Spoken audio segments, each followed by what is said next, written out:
एक ऐसा व्यक्ति जो बचपन में अखबार बांटने जाता था, जिसके पूरे परिवार ने अपना पैसा और धंधा खो दिया, वो व्यक्ति भारत का राष्ट्रपति बना और मिसाइल से लेकर सैटेलाइट्स तक लॉन्च किए। ये है the missile man of India, doctor APJ Abdul Kalam की अद्भुत कहानी, और आप देख रहे हैं ग्लोबल कहानियां। एपीजे अब्दुल कलाम का पूरा नाम अवुल पाकिर जैनुल अब्दीन अब्दुल कलाम था। उनका जन्म 15 अक्टूबर 1931 में रामेश्वरम में हुआ। अब्दुल कलाम का जन्म एक तमिल मुस्लिम परिवार में हुआ था। उनके पिता जैनुल अब्दीन एक मस्जिद के इमाम और एक कश्ती के मालिक थे। कलाम की माँ आशी अम्मा एक हाउसवाइफ थी। उनके पिता के पास जो नौका थी, उससे वो हिंदू लोगों को रामेश्वरम से धनुषकोडी और धनुषकोडी से वापस रामेश्वरम ले जाते थे। कलाम के 3 बड़े भाई थे और एक बहन थी। वो अपने बड़े भाइयों से बहुत जुड़े हुए थे और वो अपनी पूरी जिंदगी उनको थोड़ा थोड़ा पैसा भेजते रहे। कलाम अपनी सरल जिंदगी के लिए जाने जाते थे। उन्होंने कभी टीवी नहीं खरीदा और उनकी आदत थी रोज सुबह 6:30 से 7 के बीच उठना और रात को 2 बजे तक सोने की। धर्म और आध्यात्मिकता उनके लिए बहुत मायने रखती थी। यहाँ तक कि उन्होंने एक किताब भी लिखी जिसका नाम था ट्रांसेंडेंस। कलाम के पूर्वज काफी अमीर थे और उनके पास कई एकड़ जमीनें थी। जब पंबन पुल का निर्माण हुआ, तब उनके परिवार ने लोगों को लाने ले जाने का व्यापार पूरा खो दिया, क्योंकि अब पुल होने की वजह से कश्ती की लोगों को जरूरत नहीं रही। इस घटना के बाद उनका व्यापार तो तहस नहस हुआ ही सही, लेकिन साथ ही साथ उनके पैसे और जमीनें भी धीरे धीरे खत्म हो गई।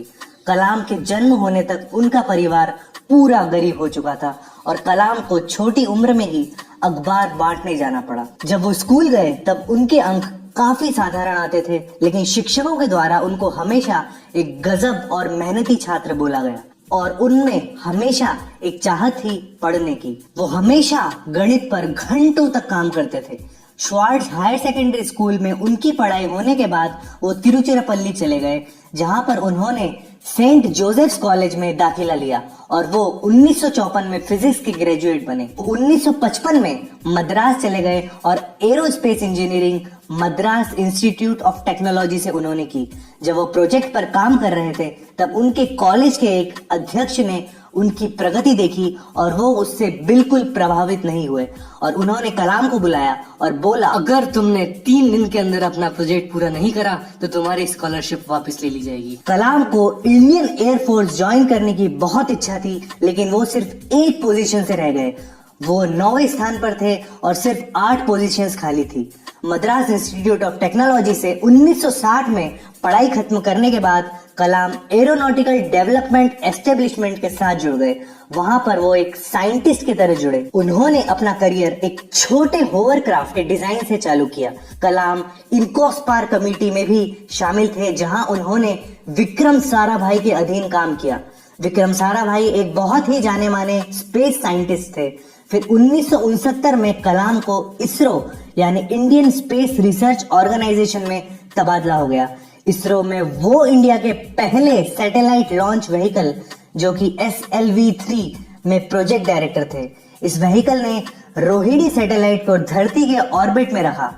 कलाम ने फिर एक्सपांडेबल रॉकेट प्रोजेक्ट पर अकेले ही काम करना शुरू कर दिया, लेकिन 1969 में भारत सरकार ने उनके प्रोजेक्ट को अनुमति दे दी और कहा कि उनके प्रोजेक्ट पर एक टीम भी बनाई जाए। 1963 में वो नासा रिसर्च सेंटर में भी गए। राजा रामन्ना ने कलाम को बुलाया भारत का पहला परमाणु परीक्षण स्माइलिंग बुद्धा को देखने के लिए। कलाम ने प्रोजेक्ट डेविल और प्रोजेक्ट वैलिएंट पर भी काम किया और इन प्रोजेक्ट्स में उन्होंने बैलिस्टिक मिसाइल्स बनाई। यूनियन कैबिनेट ने कलाम के प्रोजेक्ट्स को अनुमति नहीं दी थी, लेकिन फिर भी प्रधानमंत्री इंदिरा गांधी ने गुप्त रूप से उनको धन दिया ताकि उनके एरोस्पेस के प्रोजेक्ट्स पूरे हो सके। फिर कलाम ने यूनियन कैबिनेट को भी इन गुप्त प्रोजेक्ट्स के बारे में बताया और इनकी महत्वपूर्णता समझाई। इन सब चीजों ने कलाम का नाम बहुत ऊंचा कर दिया। इसीलिए भारत सरकार ने उनको उच्च मिसाइल प्रोग्राम्स चालू करने के लिए बोला। काफी सारे मिसाइल प्रोग्राम्स में भागीदार रहने की वजह से उनको मिसाइल मैन ऑफ इंडिया भी कहा जाता है। अग्नि मिसाइल और पृथ्वी मिसाइल को बनाने में कलाम का बहुत ही बड़ा योगदान था। पृथ्वी और अग्नि मिसाइल्स की बहुत आलोचना हुई क्योंकि उनको बनाने में काफी समय और पैसा लगा और इसका मैनेजमेंट ठीक से नहीं हो पाया।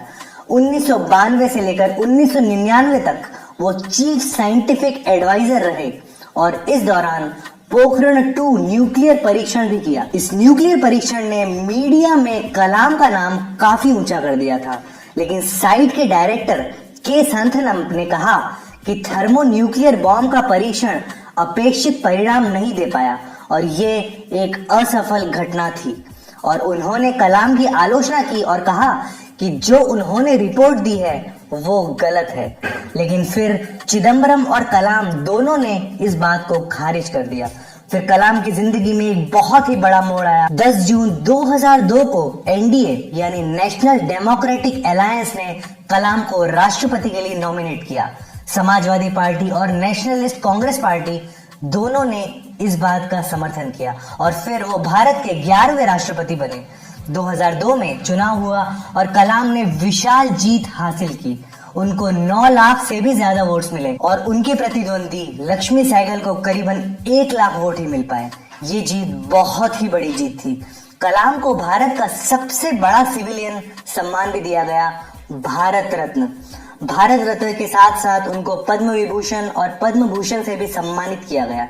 जब तक वो प्रेसिडेंट बने रहे तब तक वो लोगों के प्रेसिडेंट के नाम से प्रचलित हुए। जब उनके 5 साल राष्ट्रपति के तौर पे खत्म हो गए तब उन्होंने अपने वापस राष्ट्रपति बनने की इच्छा प्रकट की, लेकिन ये बोलने के 2 ही दिन बाद उन्होंने फैसला लिया कि वो प्रेसिडेंशियल इलेक्शन में खड़े नहीं होंगे।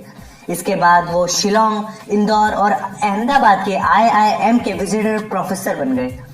वो Indian institute of space science technology Thiruvananthapuram के चांसलर बने और अन्ना यूनिवर्सिटी में एरोस्पेस इंजीनियरिंग के प्रोफेसर भी बने और भी उन्होंने कई इंस्टीट्यूट्स ज्वाइन किए।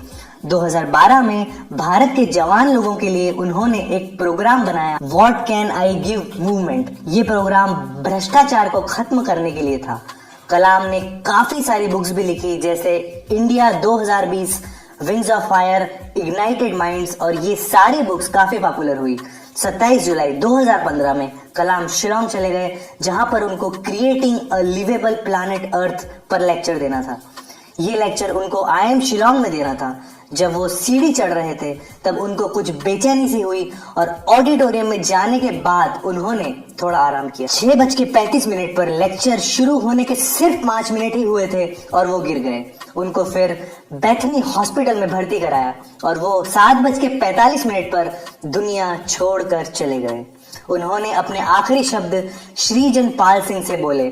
उन्होंने कहा, funny guy, are you doing well? APJ Abdul Kalam सबके लिए एक प्रेरणा का स्रोत बने हुए हैं, खासकर युवा उनको अपना आइडल मानते हैं।